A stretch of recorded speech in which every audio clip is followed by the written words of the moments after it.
anak-anak, kita jumpa lagi dalam video pembelajaran kita hari ini. Nah, hari ini kita sudah hari kedua memakai buku tematik tema 3F, energi dan perubahannya. Subtema 1 dengan tema kecil sumber energi.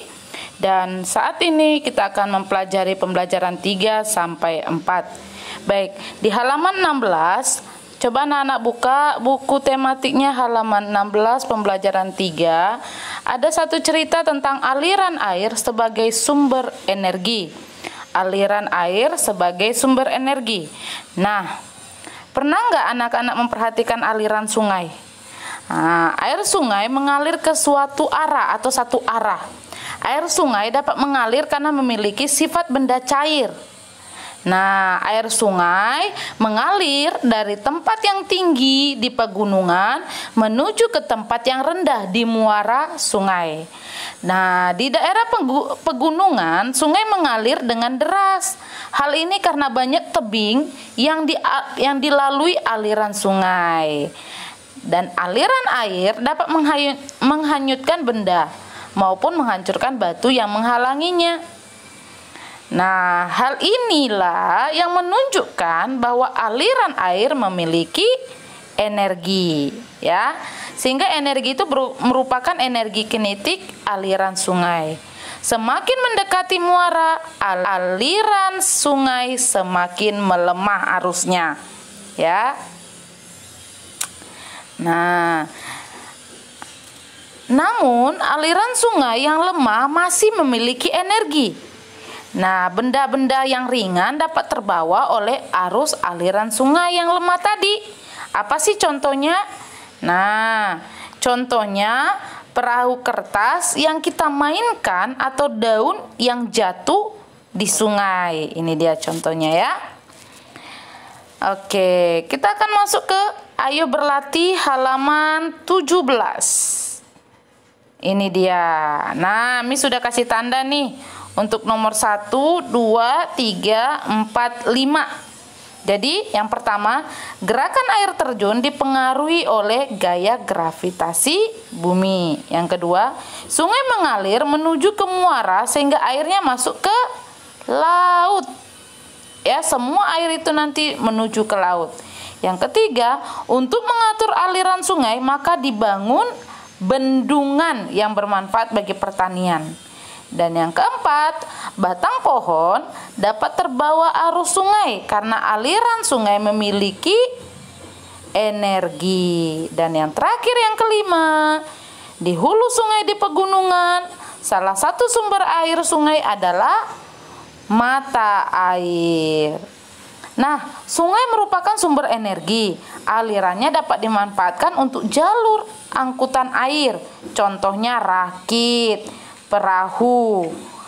Nah, namun beberapa sungai tidak lagi dapat dimanfaatkan sebagai sumber energi, ya, karena keadaan sungainya yang tidak bersih. Lalu di halaman 18 kita akan belajar tentang nama-nama bulan beserta jumlah harinya, ya. Jadi ada Januari 31, Februari 28, Maret 31, April 30, Mei 31, Juni 30, Juli 31, Agustus 31, September 30, Oktober 31, November 30, dan Desember 31. Ingat, jumlah hari dalam bulan Februari itu hanya 28 hari. Namun, setiap 4 tahun sekali, jumlah hari dalam bulan Februari adalah 29 hari. Ya. Jadi kita akan mengenal terdapat 4 minggu dalam sebulan. Jadi 1 bulan ada 4 minggu. Bila 1 minggu sama dengan 7 hari, maka 4 minggu sama dengan 28 hari. Nah, hanya bulan Februari yang jumlah harinya tepat 28 hari. Namun, adapun pada bulan-bulan lain jumlah harinya lebih dari 4 minggu. Untuk bulan yang memiliki 30 hari, maka jumlahnya sama dengan 4 minggu 2 hari. Sementara untuk bulan yang 31 maka jumlahnya sama dengan 4 minggu 3 hari. Nah, ini dia videonya ya. Tugasnya. Tugas yang pertama, anak-anak menghafal jumlah hari yang ada pada 12 bulan bentuk video. Jadi di video ini yang nomor 1 sampai nomor 12 dihafalkan dan di video. Nah, videonya kirim ke classroom. Tapi ingat dihafalkan ya. Nah, bagaimana sih cara menghitungnya menggunakan jari? Nah, untuk membedakan bulan dengan 30 dan 31 itu dapat dilakukan dengan mudah. Caranya anak-anak dengan menunjuk tulang pangkal jari-jari. Nah, tulang pangkal jari itu menunjukkan bulan-bulan dengan jumlah 31 hari. Nah, coba lakukan ya di rumah ya. Lalu kita mau isi ayo berlatih halaman 19. Nah, ini menjadi tugas kedua, ayo berlatih halaman 19, oke? Yang pertama tadi menghafal dulu, buat video, lalu yang ini kita menjawab. Oke, untuk nomor 1, Januari. Januari, jumlah harinya 31 hari. Berarti jumlah minggu dan harinya 4 minggu 3 hari. Februari. Nah, kita Februari ambil yang pada umumnya ya, yaitu 28 hari. Jadi berapa jumlah minggunya? 4 minggu. Nah, April. Nah, di sini dia enggak semua bulan ya. April 30. Nah, kalau 30 itu berarti 4 minggu 2 hari. Lalu bulan Juni. Nah, Juni sama 30 hari. Jadi sama ya, 4 minggu 2 hari. Juli 31. Berarti dia sama dengan Januari. 4 minggu 3 hari. Lalu Oktober dia sama 31 hari. Dan November ada 30 hari. Sehingga Oktober itu 4 minggu 3 hari. November 4 minggu 2 hari. Gitu ya. Oke, Miss ulang lagi ya. Januari itu kan contohnya 31 hari. Berarti termasuk 4 minggu 3 hari. Februari 28 hari. Sehingga jumlah minggunya 4 minggu. Untuk bulan April, Juni, dan November, Miss ulang ya. Untuk bulan April, Juni, dan November, itu jumlah harinya ada 30 hari. Dan jumlah minggunya berarti 4 minggu 2 hari. Nah, untuk bulan Juli dan Oktober itu 31 hari. Berarti 4 minggu 3 hari. Nah, yang bagian 2. Di sini lengkapi tabel berikut dengan jumlah waktu yang tepat. 1 tahun itu 12 bulan. Berarti 1 dikali 12. Nah, kalau 2 tahun berarti 2 dikali 12 berapa? Ya, 24 bulan. Nah, bagaimana dengan 4 tahun? 4 dikali 12 berapa? Iya, 48 bulan. Lalu 5 tahun berapa bulan? 5 dikali 12. Iya, berarti 60 bulan. Nah, tadi kita sudah mencari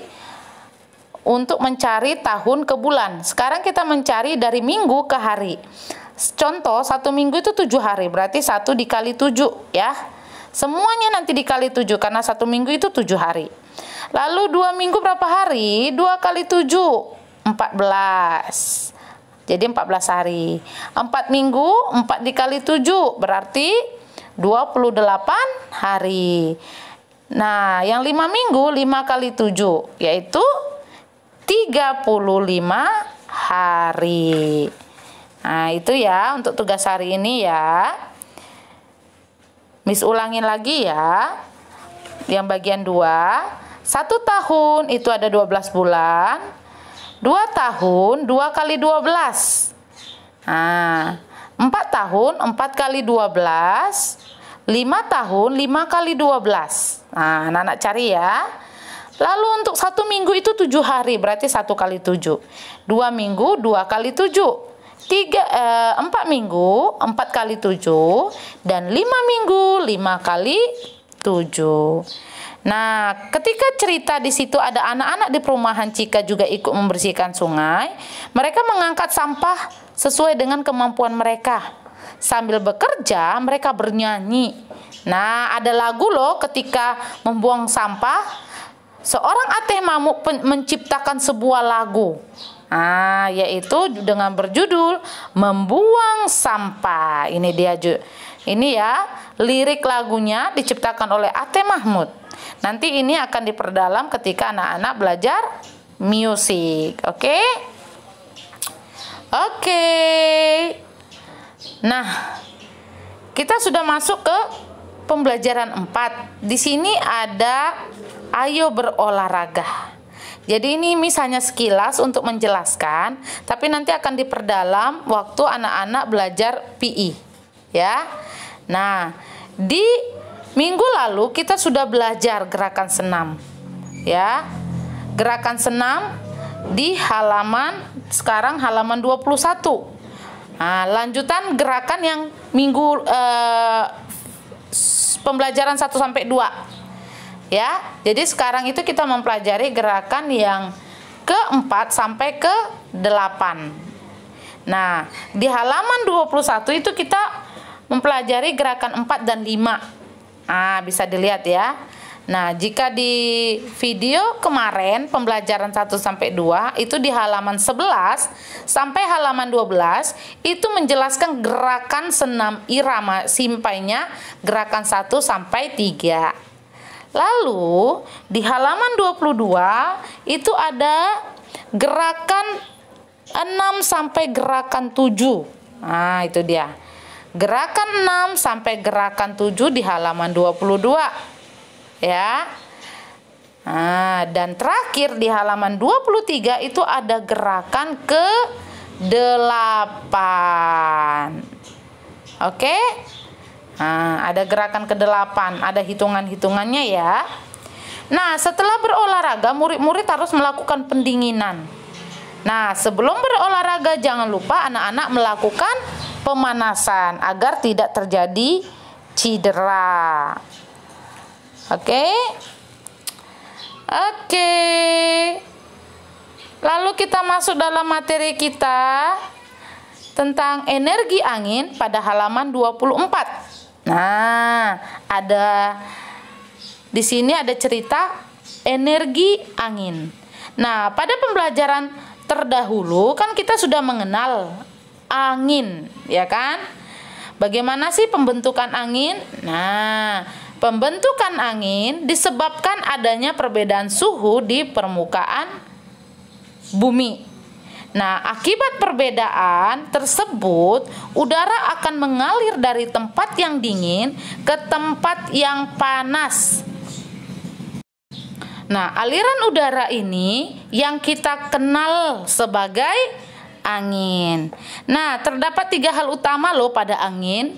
Yang pertama arah angin, yang kedua kekuatan angin, dan yang ketiga kecepatan angin. Nah, nama angin berdasarkan arah tiupannya ada 2. Angin laut yaitu angin yang bertiup dari laut. Yang kedua angin timur yaitu angin yang bertiup dari timur ya. Jadi arah tiupan angin ini biasanya memberikan nama angin. Miss ulangin, jika bertiup dari laut maka dinamakan angin laut. Atau jika bertiup dari arah timur maka dinamakan angin timur. Adapun kecepatan tiupan angin juga menjadikan angin memiliki energi. Nah, ya. Jadi angin akan memiliki energi karena adanya kecepatan angin atau energi kinetik angin. Ya. Semakin cepat angin, maka akan semakin kuat energi kinetik angin, ya. Jadi semakin kuat, kalau semakin cepat angin, maka energi kinetik anginnya juga semakin kuat. Angin yang bertiup lemah akan menerbangkan daun. Itu daun ya, bukan daun. Daun dan memutar kincir. Tetapi angin yang bertiup kencang dapat menumbangkan pohon atau merusak atap rumah. Nah, tugas yang ketiga untuk hari ini yaitu di halaman 24 ada ayo jawab. Ya, ini dia.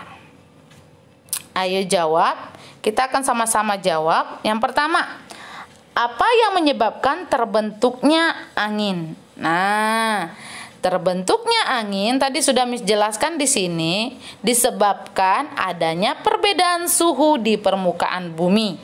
Itu ya untuk nomor 1. Pembentukan angin disebabkan adanya perbedaan suhu di permukaan bumi. Nomor 2, bagaimanakah udara mengalir pada peristiwa terbentuknya angin?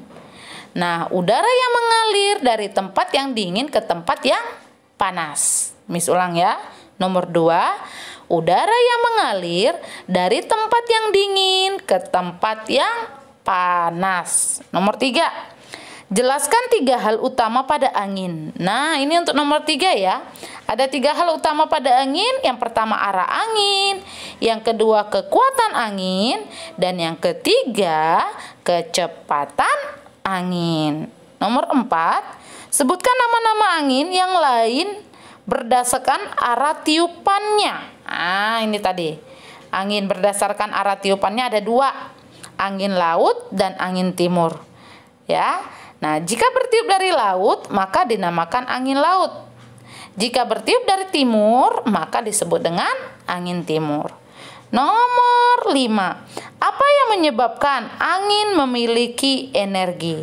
Angin akan memiliki energi karena adanya kecepatan angin atau dalam kurung energi kinetik angin. Oke?